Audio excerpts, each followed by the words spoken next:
तो Gwalior high court में जो अंबेडकर मूर्ति का जो विरोध किया जिन्होंने, जो उनको नहीं लगने दिया, जो अपने आप को बहुत बाहुबली समझ रहे हैं, जो कानून व्यवस्था से ऊपर समझ रहे हैं, सीएम मोहन यादव जी, आपकी कुर्सी है, आपने शपथ लिया है, आपके पास पावर है, आपके पास प्रशासन है, आपके पास ताकत है, आपके पास बल है, या तो इनको जेल में डालें या फिर अंबेडकर जी की मूर्ति लगने दें। ये आप नहीं लगा पाएंगे तो आप साफ शब्दों में कह दें कि हाँ भाई हमसे ना होगा, आप बोल दें तब तो जाके समझ में आ जाएगा, फिर कोई दूसरा तरकीब लगाया जाएगा। फिर सुप्रीम कोर्ट से अपील की जाएगी, मोदी जी अमित शाह जी से अपील की जाएगी कि अगर लोकतंत्र को मानते हैं, संविधान को मानते हैं, तो कम से कम इस पर कार्रवाई करने की गुजारिश करें। जो लोग अंबेडकर जी की मूर्ति लगने का विरोध कर रहे हैं उन लोगों पर एक्शन लें, एफआईआर दर्ज करें, उनको सलाखों के पीछे डालें।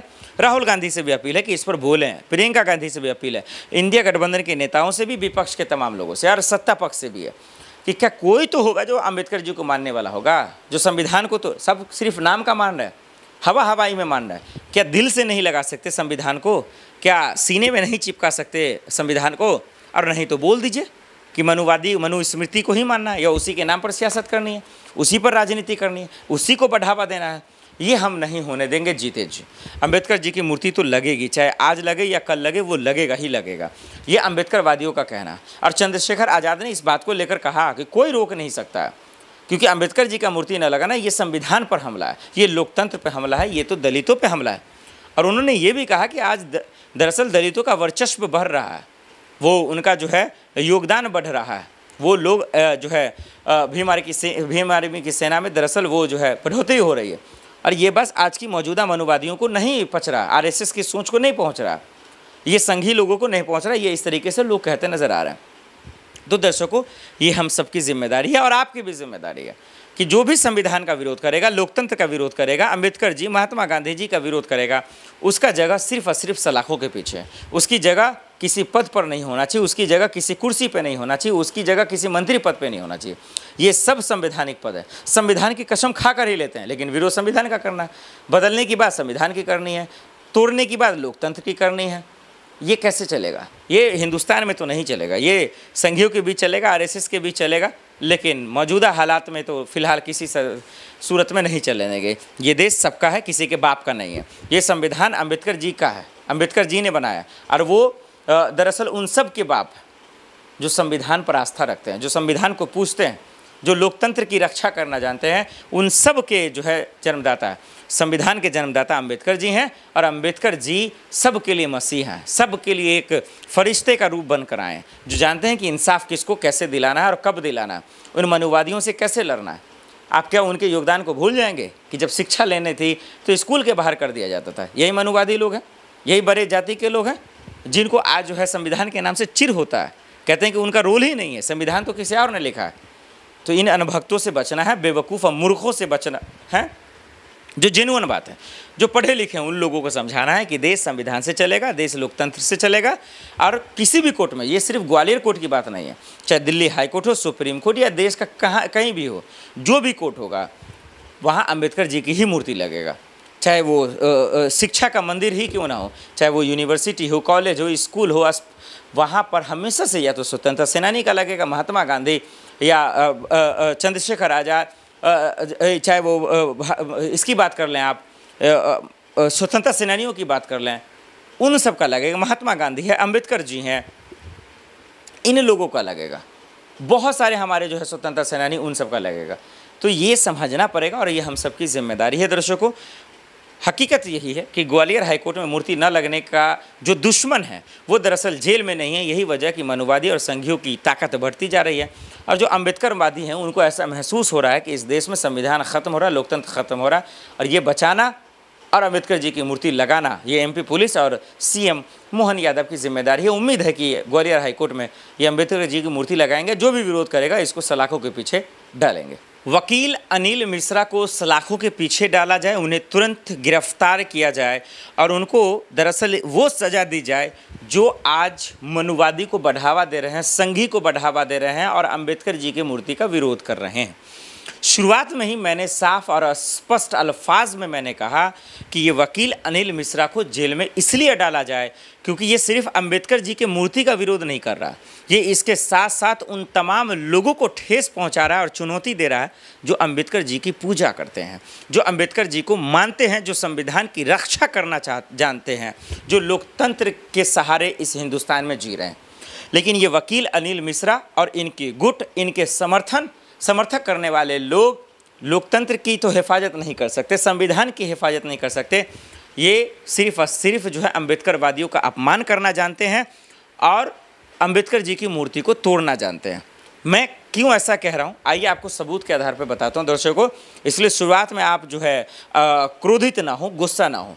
आप समझिए कि आज अंबेडकर जी को भी लेकर लोग दो गुटों में बढ़ चुके हैं। हमने तो देखा कि गोडसे को भी मानने वाले इस देश में लोग हैं। आप बताइए, महात्मा गांधी जी का विरोध करने वाले इस देश में लोग हैं, कर्नल सोफिया का विरोध करने वाले, अपमानित करने वाले भी इसी देश में लोग हैं, और सरकार में मंत्री हैं, मध्य प्रदेश के डिप्टी सीएम भी हैं, लेकिन कुछ नहीं होता है। तो इसलिए आप समझिए, ग्वालियर हाईकोर्ट में अंबेडकर जी की मूर्ति लगनी है और लगनी होती है, जजों ने आदेश भी दे देते हैं, लेकिन उसके बाद ये वकील अनिल मिश्रा विरोध करना शुरू कर देता है। अब समझिए दर्शकों, ये तो कोर्ट का आदेश है, ये तो जज का आदेश है, ये तो लगना ही चाहिए और एमपी पुलिस की जिम्मेदारी है, सीएम मोहन, जिस पे हम चर्चा करेंगे कि क्या जिम्मेदारी है। लेकिन क्या होता है, ये लोग नहीं लगने देते हैं और वकील दो गुटों में बढ़ जाते हैं, एक अंबेडकरवादी के समर्थक और एक जो मनुवादी के समर्थक है। अंबेडकरवादी के समर्थक कहते हैं अंबेडकर जी की मूर्ति लगेगी, इसके लिए हमको जो देना पड़े, क्योंकि संविधान हमारे लिए आन बान शान आरान सब कुछ है, आन अपरान सब कुछ है। लेकिन वहीं जो मनुवादी लोग हैं वो कहते हैं नहीं भाई, संविधान में किसी और का भी योगदान था, सिर्फ अंबेडकर जी को इतना तवज्जो क्यों, उनको इतना वैल्यू क्यों। आप इसी से अंदाज़ा लगाइए कि इनकी मानसिकता कितनी गंदी और घिनौनी है। इसी से अंदाज़ा लगाइए कि संविधान को लेकर ये कितना जो है उत्सुक हैं और कितना उस पर राजनीति करते हैं, और कितना उनके साथ बेईमानी कर रहे हैं। आप इसी के बयान से अंदाज़ा लगाइए कि लोकतंत्र पर ये कितना विश्वास करते हैं और लोकतंत्र का कितना मजाक उड़ाते हैं। तो क्या जो अंबेडकर जी का विरोध कर रहे हैं, जो संविधान का विरोध कर रहे हैं, जो लोकतंत्र का विरोध कर रहे हैं, क्या उनका जगह जेल में नहीं है? क्या उनकी जगह सलाखों के पीछे नहीं है? क्या उन्हें जेल में नहीं जाना चाहिए? क्या उन्हें अरेस्ट नहीं करना चाहिए? तो मैंने क्या गलत बोला? ये वकील अनिल मिश्रा जो कहता है कि धर्मशाला नहीं है, यहाँ हम नहीं लगने देंगे अंबेडकर जी की मूर्ति, जबकि आदेश आ चुका है, कोई आम आदमी नहीं करा। अगर मैं कहता तो गलत होता, कोई आम आदमी कहता तो गलत बात है। जजों ने मौखिक तौर पे यह ऐलान किया और कहा कि लगने दिया जाना चाहिए। वकीलों को कहा, जब वकीलों ने अपील की, दरख्वास्त की, तब उन लोगों ने कहा। उसके बाद आप कैसी बेईमानी कर रहे हैं ये लोग। तो इस वकील का जगह जेल में होना चाहिए, इनको अरेस्ट करना चाहिए। अगर कहीं भी है तो एमपी पुलिस से मेरा आह्वान है हाथ जोड़कर कि इन पर एफआईआर दर्ज करें। जो कैमरे पर आकर गुंडाईगिरी कर रहे हैं, जो कैमरे पर आकर बदमाशी कर रहे हैं और बदसलूकी करते जा रहे हैं। क्योंकि अगर इस देश में संविधान नहीं होता, लोकतंत्र नहीं होता, तो सोचिए गरीब तबके के लोगों का क्या होता, SC ST के लोगों का क्या होता, दलितों का क्या होता। आप इस बात का अंदाज़ा लगाइए दर्शकों कि आखिर आज किस तरीके से इस देश में इतना नया भारत बन रहा है, विश्व गुरु बन रहा है, लेकिन इसके बावजूद क्या जात पात की लड़ाई जा रही है? क्या जात के नाम पर जो जाति है क्या वो जा रही है? नहीं जा रही है। लोगों को आज भी जो है परेशान किया जा रहा है, अपमानित किया जा रहा है, कभी मंच पर तो कभी मंच के पीछे। लोग आज भी समाज उसी तरीके से जी रहे हैं, सिर्फ कहने के लिए कहते हैं कि हाँ सब बराबर है, सब इस देश में सबका हक है, सिर्फ कहने के लिए। क्या एक्चुअल में ग्राउंड रिपोर्ट पे हो रहा? नहीं हो रहा है। ये बात आप भी जानते हैं। कोई पासवान है तो उसके यहाँ खाना नहीं खाएगा, कोई चमार है तो नहीं खाएगा, कोई डोम है तो उसके यहाँ जाएगा नहीं। बड़े जाति वाले लोग अपने आप को चंद्रयान पर जाना पसंद करेंगे, लेकिन उसके यहाँ नहीं। तो इसलिए अंबेडकर जी का जो भी विरोध करेगा वो जेल में क्यों नहीं होगा, उसे होना ही चाहिए, चाहे वो वकील अनिल मिश्रा हो या कोई और जो और बच गया। कल का जस्टिस यशवंत वर्मा को लेकर खुलासा सबको हैरान करने वाला और सबको फंसाने वाला भी है। सबको का मतलब ये है कि दिल्ली में जिसकी सरकार है, दिल्ली में जिसकी जिम्मेदारी है कानून व्यवस्था को संभालने की, एजेंसियों को संभालने की, इंटेलिजेंस को संभालने की, वो फेल हो चुकी है। जस्टिस यशवंत वर्मा का क्या होगा नहीं होगा दर्शकों मुझे पता नहीं, गिरफ्तार होंगे कि नहीं होंगे मुझे पता नहीं, अरेस्ट होंगे कि नहीं मुझे पता नहीं, क्योंकि वहाँ के कानून व्यवस्था पर वो एक जरा भरोसा नहीं, वो लाचार हो चुकी है, वो किसी न किसी के हाथों बिक चुकी है। क्योंकि अगर वो निष्पक्ष होती, अगर वो ईमानदार होती तो आज ये जज जस्टिस वर्मा जेल में होता, ये गिरफ्तार होता, इनको कोई माई का लाल रोक नहीं पाता। लेकिन देखिए ये वरिष्ठ कपिल सिब्बल के जरा खेल को समझिए, ये इनके बयानों को समझिए, कुछ समझ ही में नहीं आता, ये कहते क्या है करते क्या। ये बोलना क्या चाहते हैं? क्या इनका दिमाग ख़राब हो चुका है? मुझे खुद समझ में नहीं आता। इतने बड़े वकील हैं, आपसे पढ़ा लिखा कोई नहीं है, मैं भी नहीं हूँ, लेकिन कोई एक बयान देना, एक बयान देते ही नहीं आप। कभी कुछ कहते हैं, कभी कुछ कहते हैं। और इसीलिए सुप्रीम कोर्ट के वकील महमूद पराचा भी उनको जो है बहुत बड़ा इल्ज़ाम लगाते हैं और उन इल्ज़ामों का जवाब नहीं देते। वो तो चुनौती देते हैं। जाइए फॉरवर्ड न्यूज़ पे वीडियो पॉडकास्ट महमूद पराचा का डालिए, अगर आप लोग देख पाएँ तो उसमें खुल्ला वो कपिल सिब्बल का पोल खोल रहे हैं। वो बीजेपी के लिए काम करते हैं, वो तो सरकार के लिए काम करते हैं। और वो जो इल्ज़ाम एलिगेशन लगाते हैं, ये सब बेतुके हैं। ये तमाम चीज़ें वो महमूद पराचा साहब कह रहे हैं। तो क्या इन सवालों का जवाब कपिल सिब्बल साहब आपके पास है? और कपिल सिब्बल अब क्या कह रहे हैं जस्टिस यशवंत वर्मा के बारे में? इनके खिलाफ महाभियोग लाया जा रहा है, यानी कि जज पद से इनको हटाने के लिए इनकी कुर्सी छीनने के लिए। कपिल सिब्बल साहब कह रहे थे सरकार पहले इनको बचा रही है, जस्टिस यशवंत वर्मा को। इनके मंत्री, इनके नेता हो सकता है इसमें शामिल हो सकता है इन्हीं के किसी का जो है करोड़ों अरबों रुपया हो, जो 500 की नोटों की गड्डी चली। और पहले अब ये कह रहे हैं, फिर कह रहे हैं कि भाई अगर महाभियोग आएगा तो इसके बहाने, जस्टिस यशवंत वर्मा के बहाने सरकार जो है सुप्रीम कोर्ट पर कब्जा करना चाहती है, वहाँ सुप्रीम कोर्ट में अपने मन मुताबिक काम करना चाहती है, फैसला सुनाना चाहती है। अरे भाई कपिल सिब्बल साहब, ये मोदी जी की तरह गोल गोल क्यों घुमाते हो? सीधी सवाल बात नहीं कर सकते क्या आप? क्या आप सिर्फ ये नहीं बता सकते जस्टिस यशवंत वर्मा का इस्तीफ़ा होगा या नहीं? क्या उनको कुर्सी से हटाया जाएगा या नहीं? उनका जज पद छीना जाएगा या नहीं? महाभियोग आएगा वो सही है या गलत? ये गोल गोल घुमाने की फितरत हो गई है क्या आपकी? तो कपिल सिब्बल से ये सवाल है कि ये क्यों आप जो है दोनों तरफ वाला बात करते हैं। एक करिए ना, आप कानून के सहारे चलिए ना। अरे कानून और सिस्टम के हिसाब से जो गलत है गलत है, जो सही है वो सही है। सुप्रीम कोर्ट से बड़ा कोई अदालत है क्या? संविधान से भी बड़ा कोई अदालत है क्या? संविधान के ही हिसाब से आज मैं बोल रहा हूँ ना, संविधान के हिसाब से ही वो 500 की नोटों की गड्डी जली वो गलत है ना, सुप्रीम कोर्ट के हिसाब से गलत है ना, कानून के हिसाब से ही गलत है ना। तो कानून उसको दुरुस्त करेगा ना। आप कानून के जवाब लिए ना, सियासत में आप क्यों बयान दे रहे हैं कि भाई सरकार के मिली भगत से हो रहा है, उनको बचाने की साजिश है। कभी बोलते हैं बचाने की साजिश है, कभी कहते हैं इस पे के नाम पे सुप्रीम कोर्ट पे कब्जा का खेल है। तो कपिल सिब्बल के बयान से थोड़ा सा कहीं ना कहीं ये पता चल रहा है कि जस्टिस यशवंत वर्मा का खेल असल में क्या है। असल में यह है कि ये वकील लोग भी बचाने की कोशिश कर रहे हैं। ये सिर्फ ऊपर से कुछ कहते हैं, अंदर से कुछ और चल रहा है। उपराष्ट्रपति धनखड़ साहब ने साफ शब्दों में कहा निष्पक्ष जाँच होनी चाहिए, FIR दर्ज होनी चाहिए, दोषी हैं तो जेल में जाना चाहिए।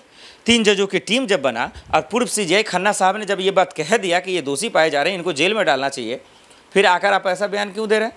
जब सरकार की तरफ से मीडिया रिपोर्ट में ये खबरें चल रही हैं कि महाभियोग लाने की कवायद तेज हो चुकी है और महाभियोग आएगा तो राष्ट्रपति महोदय जी, प्रधानमंत्री जी और विपक्ष का कोई एक नेता जब ये फैसला करेगा कि इनको पद से हटाओ, इनको जेल में डालो, तो फिर जज पहले सबसे पहले तो कुर्सी छीनो, तो ये तो बेहतर होगा ना कि कोई जज पद पर बैठा हुआ है और उनका इस्तीफा नहीं लेंगे तब तक निष्पक्ष जांच कैसे होगी? और आपको लगता है कि कैमरे पर आकर जस्टिस यशवंत वर्मा सच बोल पाएंगे? नहीं बोल पाएंगे। मैं आपको लिख कर, क्या इतनी कैपेसिटी है या इतना गुर्दे में दम है कि हिंदुस्तान के सामने कैमरे पर आकर ये बोल सकें कि 500 की जो नोटों की गड्डी जली वो किसका पैसा था? क्या उन्होंने रिश्वत लिया था, या सरकार में बैठे किसी मंत्री का था, या नेता का था, या विपक्ष के ही किसी नेता का था, या किसी उद्योगपति का था? क्या जस्टिस यशवंत वर्मा में इतनी हिम्मत और हैसियत बची है जो बोल पाएंगे? क्या सच को उगल पाएंगे? या सच को उगलने की हिम्मत बची है? नहीं बची है। अगर ये जस्टिस यशवंत वर्मा सच बोलते, अगर सच बोलने की हिम्मत होती तो 3 जजों की रिपोर्ट जो तैयार हुई थी उस पर पहले अपनी बात रखते, उसको खारिज नहीं करते। पूर्व CJI खन्ना साहब ने जो बयान दिया उसका वो जो है जवाब खोल कर देते। वो पर्दे के पीछे से काम नहीं करते, हर रिपोर्ट का जवाब लेट से नहीं देते और खारिज नहीं करते। जस्टिस यशवंत वर्मा का बयान क्या था? वो क्या कहते हैं? वो कहते हैं मेरा पैसा था ही नहीं, मैं वहाँ था ही नहीं, कैसे आग लगी मुझे पता ही नहीं, सारी चीज़ें वो कहते हैं। और यही बात का जो है जांच होता है। और जांच में आप देखते हैं चश्मदीद को भी पाया जाता है, दिल्ली पुलिस कमिश्नर है, फिर उसके बाद दमकल के अधिकारी भी हैं, उसके बाद चश्मदीद के गवाह होने के बावजूद भी जो है दर्शकों फोरेंसिक रिपोर्ट है, कॉल मोबाइल का कॉल रिकॉर्डिंग है, फ़ोन रिकॉर्डिंग है, फिर उसके बाद CCTV फुटेज है। ये तमाम चीज़ें दस्तावेज के तौर पर, सबूत के तौर पर मिलने के बावजूद आप कह रहे हैं मेरा पैसा नहीं है, आप कह रहे हैं कि मेरा हाथ नहीं है, आप कह रहे हैं मैं मौजूद नहीं था, आप कह रहे हैं मेरा फैमिली नहीं था। ये ढोंग, ये तमाशा बंद करना चाहिए इन जजों को और साफ साफ बताना चाहिए कि वो नोटों की गड्डी किसकी जली, वहाँ पे पैसे कैसे आए। आपके बंगले में कोई पैसा रख देगा आपको पता नहीं है, और अगर कोई दूसरा ही रख दिया तो इसका जांच तो हो चुका है। और अब दिल्ली पुलिस की ये जिम्मेदारी है कि वो बाकी जांच करे। जब 3 जजों की टीम ने तैयार कर दिया तो इसमें हमारा आप देख रहे हैं कि जस्टिस यशवंत वर्मा को बचाने के लिए कौन कैमरे पे आकर क्या कह रहा है और कैमरे के पीछे क्या कहा जा रहा है, क्या खेल चल रहा है। 3 से 4 महीने हो जा रहे हैं, ये मजाक ही है ना, देश के कानून व्यवस्था के साथ मजाक है। देश में जो कानून व्यवस्था को चलाने वाले जो ईमानदार लोग हैं उनके साथ ये मजाक है, लोकतंत्र की प्रक्रिया के तहत ये मजाक है, और सुप्रीम कोर्ट जो न्याय का मंदिर है उसके साथ मजाक है। आप बताइए, एक जज के बंगले पे पैसे मिलता है, वो जेल में नहीं होता है, उन पर जांच होती है और जांच पर वो जवाब नहीं देते हैं, वो पद से हटते नहीं हैं, दिल्ली हाई कोर्ट से इलाहाबाद हाई कोर्ट चले जाते हैं, और उसकी ये चुप्पी और उसकी खामोशी ये बताती नहीं कि ये बेईमानी है। और आप बताइए, जब 3 से 4 महीने हो जाएंगे और ये जेल में नहीं होंगे, ये गिरफ्तार नहीं होंगे, ये अरेस्ट नहीं होंगे, ये सलाखों के पीछे नहीं होंगे, फिर आपको हिंदुस्तान की कानून व्यवस्था पर कैसे यकीन होगा? शक नहीं होगा तो क्या होगा? फिर आप कैसे यकीन करेंगे? फिर आपको यकीन कैसे होगा? फिर हिंदुस्तान के लोग कहेंगे कि सिस्टम बिक चुका है, मर गया है, फिर आपको मिर्ची लग जाती है, नेता को मिर्ची लग जाती है, मंत्री को मिर्ची लग जाती है। लेकिन अभी नेता मंत्री कहाँ मर गए हैं? क्या आपके पास आंखें नहीं हैं? क्या आपको दिख नहीं रहा? और ऐसे इन मंत्रियों को मैं टोक क्यों रहा हूँ, इन नेताओं को टोक क्यों रहा? क्योंकि ये तो बेशर्म लोग हैं। ये जब बृजभूषण शरण सिंह के मामले पर देश की बेटियों के साथ अपमान हो रहा था तब ये चुप थे, देश में इतनी महंगाई तब ये चुप है, देश में इतने युवाओं के साथ मजाक हो रहा है, लोग इतने बेरोजगार हैं तब ये खामोश है। अपने बेटाओं को तो भेज देंगे विदेश में पढ़ने के लिए, और गरीब मजलूम और गरीब तबके के लोगों को मंदिर और मस्जिद भेज देंगे हिंदू मुसलमान की लड़ाई करने के लिए। इनके दिमाग को तो ब्रेन वॉश से धो देंगे आप, इनको हिंदू मुसलमान कौन गोपाल कौन इम्तियाज करके आप लड़ाएंगे। ये होशियारी, ये बेईमानी हम सबको पकड़ना पड़ेगा और समझना पड़ेगा कि आखिर कैसे कोई करप्टेड लोग, कैसे कोई भ्रष्टाचार लोग बचते हैं भ्रष्टाचार कर, और कैसे बेकसूरों को फंसा दिया जाता है। जस्टिस यशवंत वर्मा का सिर्फ एक ही इलाज है दर्शकों, मेरा मानिए तो निष्पक्ष जांच करें, सलाखों के पीछे डालें। निष्पक्ष जांच से पहले इनका इस्तीफा लें, इनको बर्खास्त करें, तभी दूध का दूध पानी का पानी हो पाएगा। नहीं तो इस पर सियासत करते रहिए। आज कपिल सिब्बल इनको बचाने आ गए, कल कोई और आ जाएगा। और जो भी महाभियोग लाने की बात हो रही है, पद से हटाने की बात, कुछ नहीं होगा। जस्टिस यशवंत वर्मा का पूरा मामला एक गड्ढे में डाल दिया जाएगा और उसको तोप दिया जाएगा और हकीकत से लोगों को महरूम कर दिया जाएगा।